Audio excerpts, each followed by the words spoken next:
Hello everyone, it's me again, Yasmin, and today I'm going to show you how to make Kimbap my way. You can thank Narby for this. He's been asking me to make this for him. So now I'm going to go over the ingredients with you. I have rice, and I have a rice cooker. And if you don't have a rice cooker, just follow the directions on your rice bag. I'm going to use eggs. I have sesame seeds. I have fine garlic powder, seasonal, salt, pepper. I have sesame oil. I have Spam, 25% less sodium. I have chopped spinach here. It's frozen. I'm going to use this cheesecloth to take the excess water out of this frozen spinach there. I have carrots that are already chopped up, and the sushi roasted seaweed sheets. And then, of course, the sushi roll. This is what I use to roll up the Gimbap. Okay, so I'm going to show you how to wash and cook rice. Really easy. I take 2 cups of rice and then I put it in my little bowl and then I wash it. And the reason why we wash it is, of course, to get all the little impurities or whatever out of it. But back in the day, they used to use powder in the rice to keep it dry, and you have to wash it out. Now, these days, you probably don't have to do it so much, but I still prefer to wash the rice. So I'm going to take 2 cups.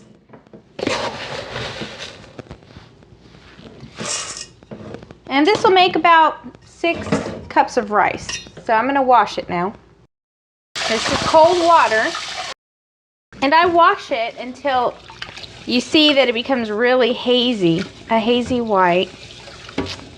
And then I keep washing it over and over again until it's clear. So, or near clear. You won't get it all totally clear, I don't believe. Now my husband likes to use a strainer, and he uses a strainer to get all this clean. I prefer just to use my hands. And then I do it again.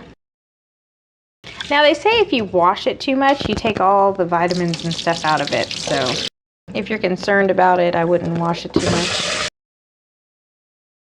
I think that's pretty much it. You see how the rice is, it's pretty clear in there.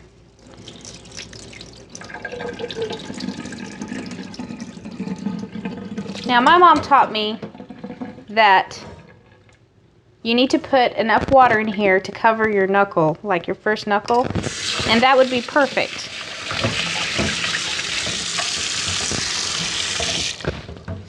So, see, that one's a little too much.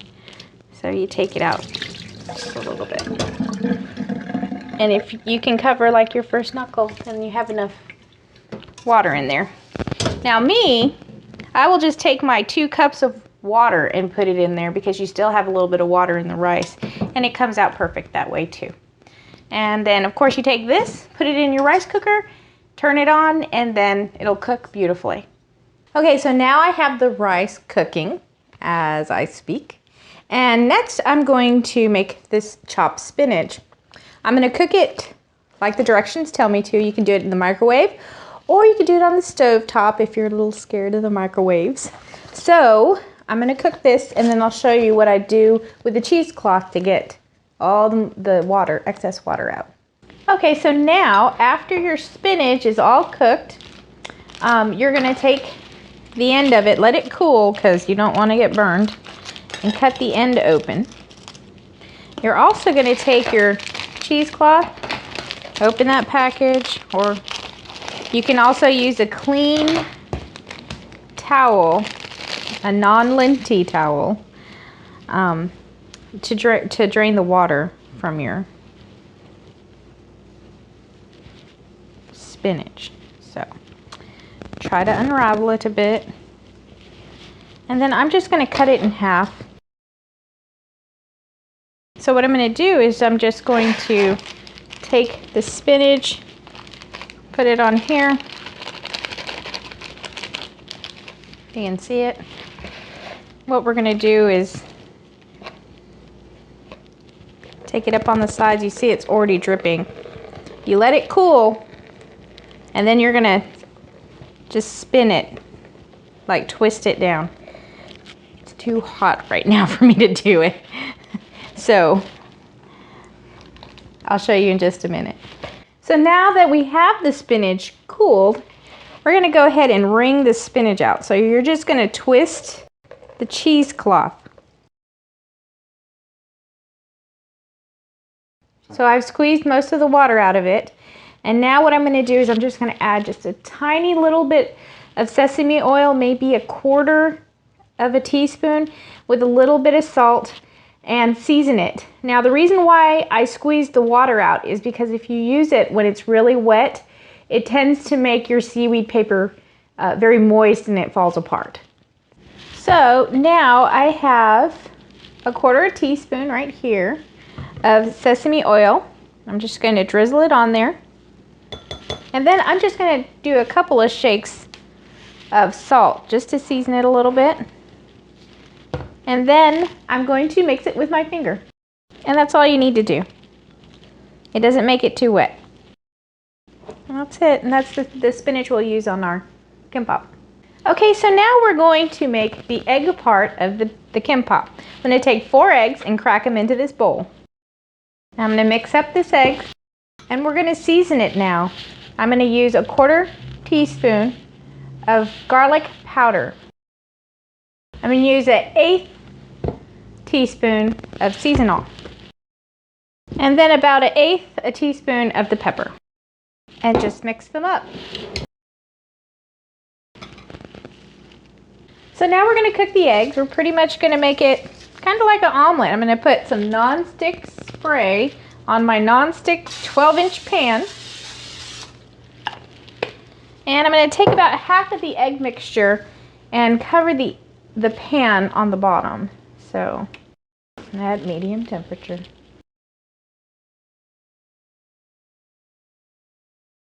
So we're going to flip this egg over. You can see that it's mostly cooked on top. There's not a whole lot of juiciness going. So we're going to flip this over. I'm going to try to anyway. There you go. And then you just need to cook it for a couple minutes on this side, and then we'll move on to the next egg. So now I'm going to go ahead and put the second egg in.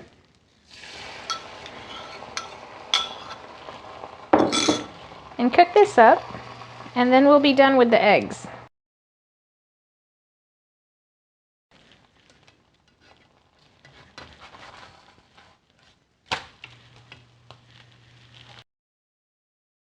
Now I'm going to take the eggs that I made and I'm going to cut them up.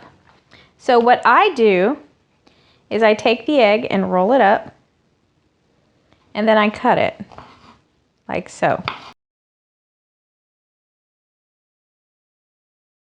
So they end up looking like this, about, I don't know, 1/2 inch.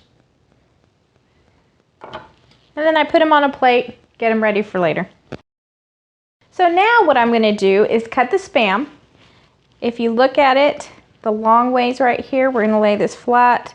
We're going to cut this about 1 centimeter or 3/8 of an inch, or the width of your pinky. And that's what it looks like after it's cut. Now we're going to go cook it. Okay, so now I am cooking the Spam in my 12-inch pan, and we're going to cook it till it's brown on both sides. I'll let you see what it looks like after I'm done. I'm cooking the Spam on medium heat. So now my Spam is browned on both sides, and this is what it looks like. What I'm going to do now is put a paper towel on a plate and kind of get the excess grease off of it, and then chop it into strips. So now I'm going to cut the Spam. I've blotted most of the grease off. What we're going to do is we're going to cut it long ways. We're going to cut it about 1/4 of an inch thick, like that. I'm going to cut the rest of them up. And that's what they kind of look like.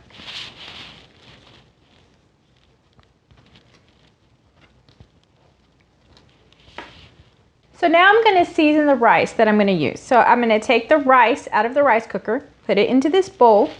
I have about 1½ tablespoons of sesame oil. I'm going to take a few shakes of salt, and of course, I have a couple shakes of this sesame seeds as well.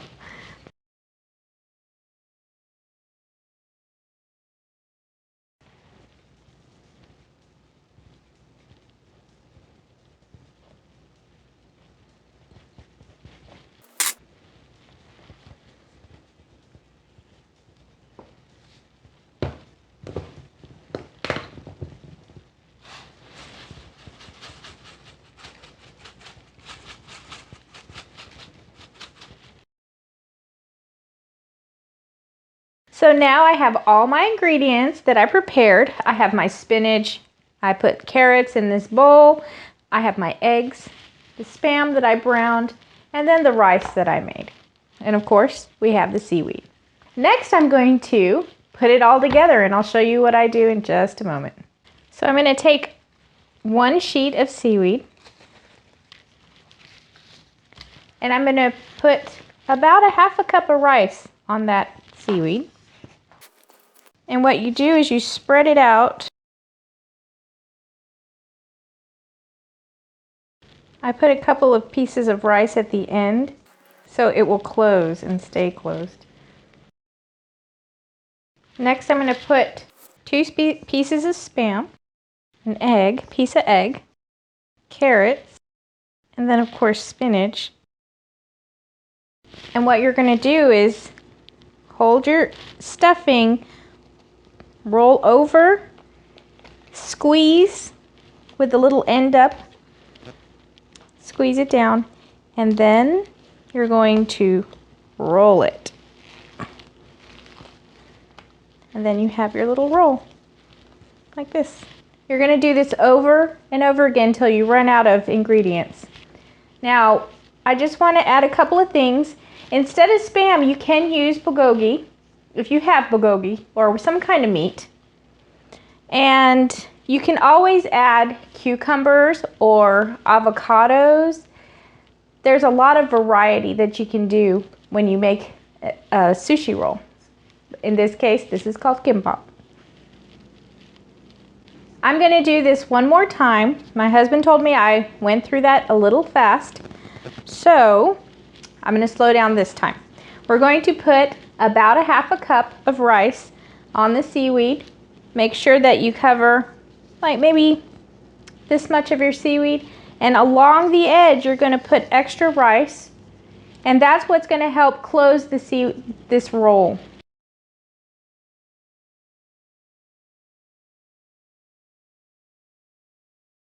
Next, you're going to put 2 pieces of Spam. You're going to put some egg down, and then carrots, and finally some spinach. Now, when you roll this, you're going to bring this up, hold your filling, and roll it over. You're going to keep this end up, and you're going to squeeze so your filling is nice and tight. And when you roll forward, you're going to put both hands down and roll until it closes. And then you have your roll. All nice and tight and closed.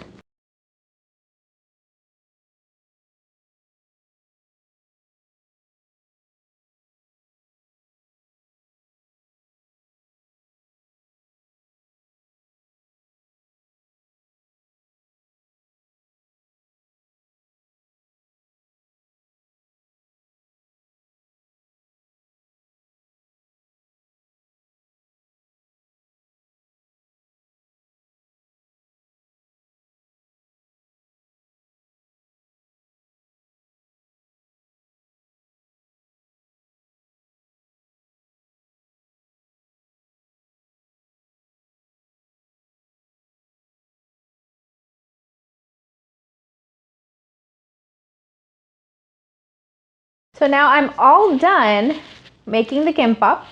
I have a total of 9. And what I'm going to do is chop them up in about 1/2 inch width and serve it up and eat them.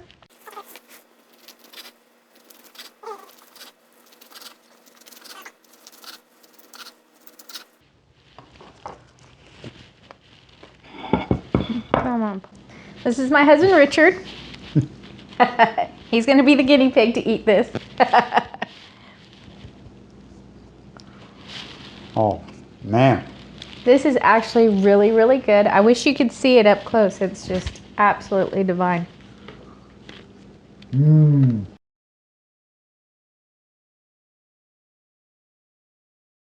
Good. Oh, that is so good, baby. Give me a pat on the back. Oh, thank you. Okay. Thank you. You're welcome. Make this.